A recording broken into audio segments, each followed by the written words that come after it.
So another federal agency is announcing that it's reversing its layoffs. So if you haven't been paying attention this year, thousands of federal workers have lost their jobs in RIFs, reduction in force. And now agencies are coming to the realization, hold up, wait a minute, we might actually need these people. Initially, the line of thinking went, we'll just fire as fast as we want, and if we have shortages, if gaps appear, well, we'll just rehire. We'll hire other people to fill the gap. But what's happening is two things are wrong with that plan. Number one, you know the federal hiring process, it can move like a turtle. It can move like a slug. It takes multiple months, if you're lucky, to get somebody in that seat. The second thing is you're losing institutional knowledge. You're losing valuable information and skills in that agency. Because what ends up happening is when you hire for a position, that new person, I don't care how much experience they have, they will usually spend some time shadowing another individual, somebody who's been there for years. So that process adds months on in addition to the normal hiring process. So let's say it takes 4 or 5 months to get somebody in a position. After they're in that position, it could take another 3 or 4 months, maybe even longer, to get them trained up.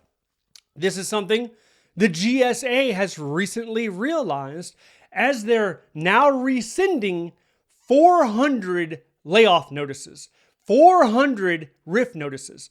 So the GSA employees that are effective, they have until September 26th to decide whether or not they want to come back. If they want to come back, they'll be reinstated next month in October.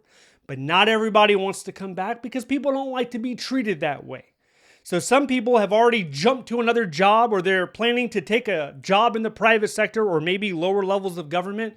And then you have some people that are saying, sure, we'll come back temporarily, because people don't forget how you treat them. And when you do accidental trauma, I wouldn't even say it's an accident at this point. When you traumatize a workforce, they're going to go somewhere else. The GSA is not alone in this decision. We've seen it played out at other agencies. If you just take a look at the IRS, for example, you can also look at the CDC. They had to reverse cuts, politely ask people to come back. And the reason for it, it's not that they don't want to cut spending, they do, but they realize at a certain point you impact public service. You impact critical services. So the GSA, they have been wanting to reduce not just workforce size, they want to reduce federal building, federal footprint. They want to cut it by at least 50%. They want to cut their workforce by more than that, but federal buildings by 50%. Have they reached that number? Not yet.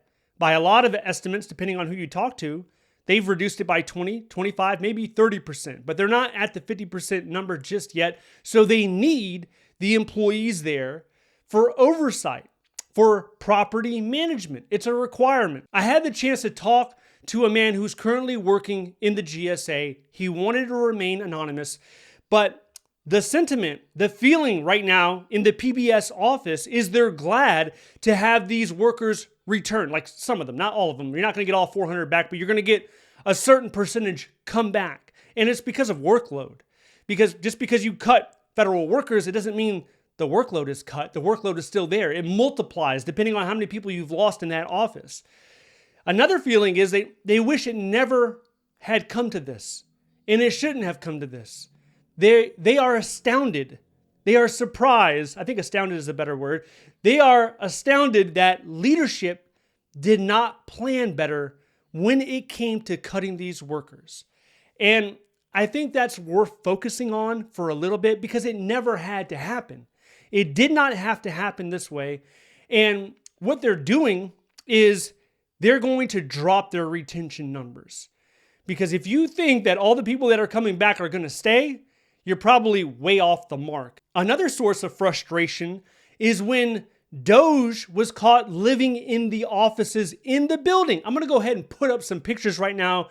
If you haven't seen these, it's worth checking out. So what we're looking at is piles of mattresses, pillows stuffed in garbage bags, and children's play sets, like wooden kitchen sets left behind at old Doge offices in the GSA.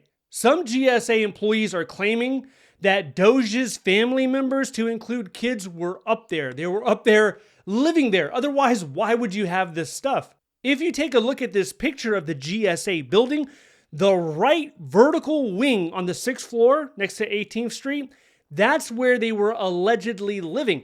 That's the administrative wing. They had multiple security checkpoints on the floor to make sure only appropriate personnel could get in there. So that was a whole separate scandal. Now, in the near future, I think we will continue to see agencies come to the realization that they have cut too deep for certain agencies, right? And they're gonna backpedal. Now, they'll probably try to keep it outside of the media. They don't want attention, because when you put attention on a story like this, it makes the leadership of the agency seem incompetent to a certain degree. It makes it seem like they're not doing workforce planning appropriately. Now, I get it. Leadership moved in there shortly after January, between January and May, so they didn't have a lot of time to react.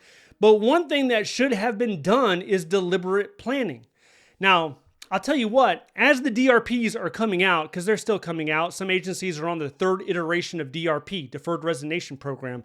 If you are considering accepting that, let's say it goes out until probably 2026, depending on what your agreement states, do not wait until the last minute to start looking for a job. I'm hearing from job seekers right now that sat on their hands for a few months, taking a break, and now they're looking for a job as DRP is running out towards the end of September in this situation. But there's other DRPs that go to 2026. So they're realizing how hard it is in the private sector, depending on your skill set. But more so than not, it's going to be difficult to get in there and find a private sector job. So you want to start immediately. It should become your new full-time job, searching for a job, trying to get a job that is a similar pay. You know, that's a big problem right now. So take that to heart if you or someone you know is considering the DRP. In addition to that, we have federal workers who were told if you live greater than 50 miles from a federal building and you're working remotely, you need to move. And if you don't move, the government's going to move you, or they could potentially move you. But that whole program, that costs millions of dollars, and it's being put on pause. So if you want to know the details on that, I want you to check this video out next. Stay updated by signing up to the free newsletter down below. Thank you so much for watching. I'll see you in the next one.